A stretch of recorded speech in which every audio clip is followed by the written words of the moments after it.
Porteous, and you're watching NewsX World. Let's look at the top stories this hour. Israel's defense minister approves an expansion into Gaza City, calling up 60,000 reservists amid reports of explosions in Khan Yunis.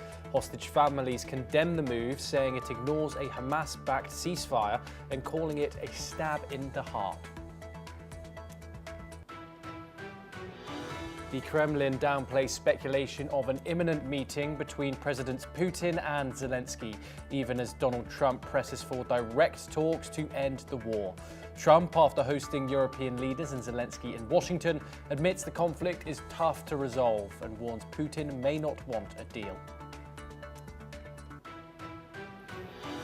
Indian External Affairs Minister S. Jaishankar is in Moscow to co-chair the 26th session of the India-Russia Intergovernmental Commission on Trade, Economic, Scientific, Technological and Cultural Cooperation. The three-day visit focuses on deepening bilateral ties and expanding strategic partnerships. Ukraine's Prime Minister says 14 people, among them a family with 3 children, were wounded in an overnight Russian drone strike on the northern Sumy region. Prosecutors say 15 drones hit the Othokta area as US President Donald Trump intensifies efforts to negotiate an end to the war. Russia says it will continue supplying oil to India at current levels through a special mechanism, despite global energy pressures.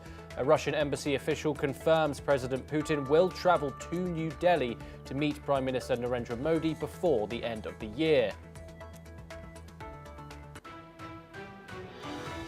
Iran's Foreign Minister Abbas Araghchi says Tehran cannot fully sever cooperation with the UN nuclear watchdog, even after Parliament curbed inspections following June's strikes on its nuclear facilities. He says inspectors must remain involved despite new laws requiring high-level security approval for future visits. Israeli Prime Minister Benjamin Netanyahu accuses Australia's Anthony Albanese of betraying Israel and abandoning the Jewish community, calling him a weak politician. The diplomatic rift deepens after Canberra moves to recognise a Palestinian state, prompting visa restrictions and a sharp war of words on both sides. Human Rights Watch says Rwanda-backed M23 rebels killed at least 140 people in eastern Congo in July, warning the true toll may exceed 300. The report highlights escalating violence in Rutshuru territory, even as US and Qatar-backed peace talks continue. Now we start this hour.